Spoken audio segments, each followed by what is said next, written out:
I'm Rev Marcia, and I wish that I could see your faces in person. I wish that you could come up and listen to my stories and we could have a conversation. But since we can't do that right now, I thought that I would read you some stories that I like, some stories that my girls have liked, that I have read to them.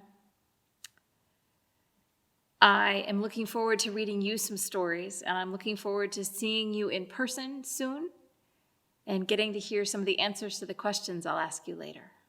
This story is McCrephy's Field. It's by Rev Myers and Lynne Born Myers, and it's illustrated by Norman Chartier.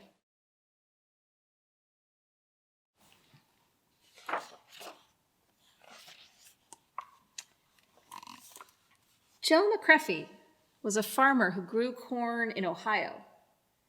He grew his corn in long, neat rows. When Joe was 24, he left his cornfield to help his brother raise goats in Wyoming. This is the story of what happens to Joe's field while he was away.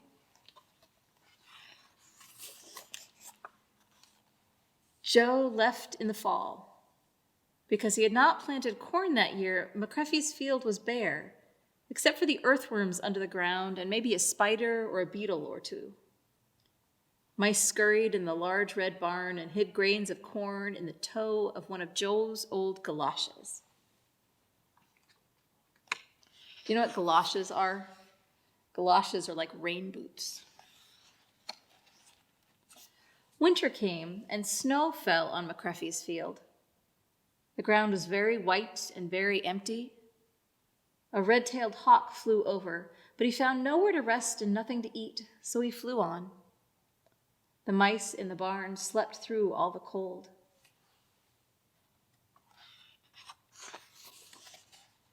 When spring arrived, McCrephy's field blossomed with hundreds of flowers.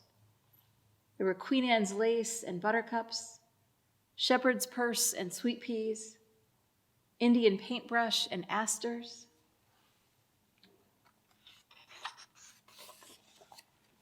Next grew goldenrod, pigweed, cocklebur, and oxeye daisies. Butterflies and bumblebees drifted lazily in the warm sun. McCrephy's field filled with the songs of meadowlarks. That's a meadowlark.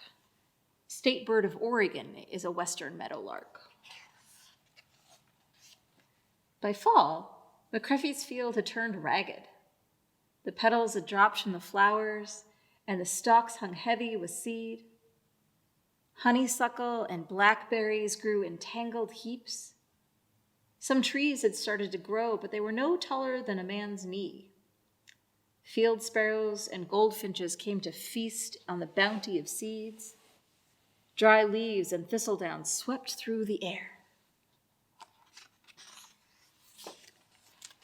After 5 years had passed, there were many more trees in McCrephy's field, some as tall as a man. A family of cottontail rabbits made a home beneath the blackberry bushes, and there were skunks near the wild roses. A praying mantis fed mostly on grasshoppers.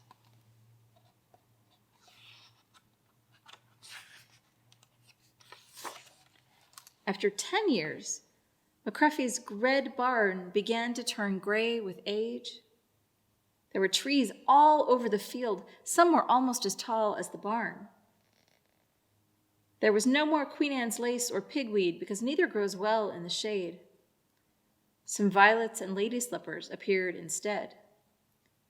The meadowlarks left to build their nests in open pastures.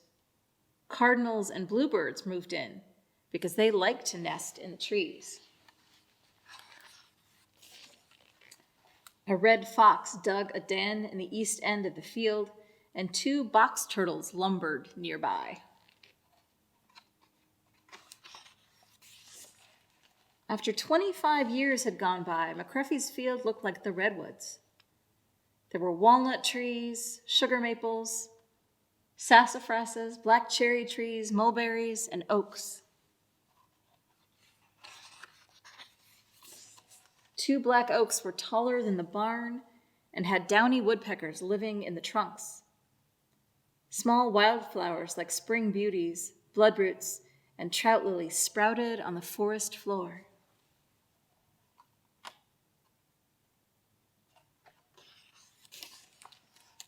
"50 years had passed.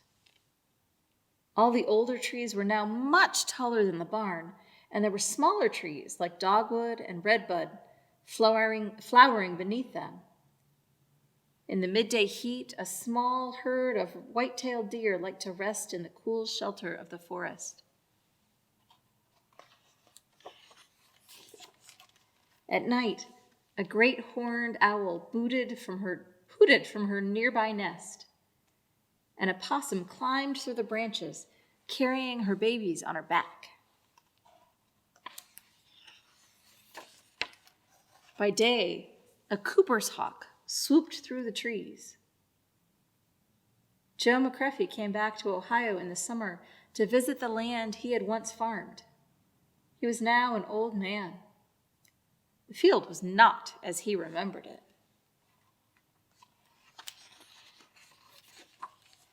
He walked through the woods that were once long, neat rows of corn. If not for the old barn, he would not have known that it was his field. "You and I have gone through some changes," he said to his field.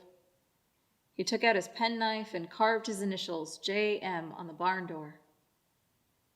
Then he lay down in the shade of a big red oak for a short summer nap.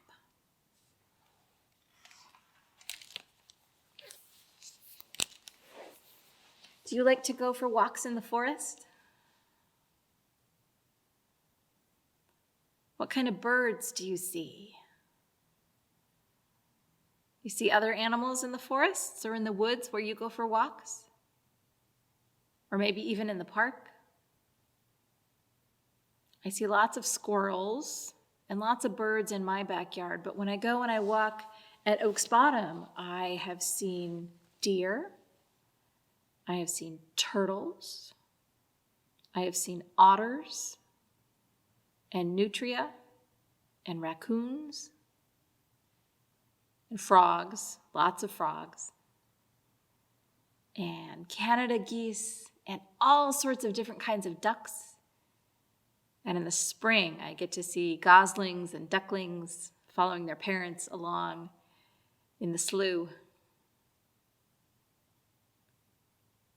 What kinds of animals do you see when you go out for walks?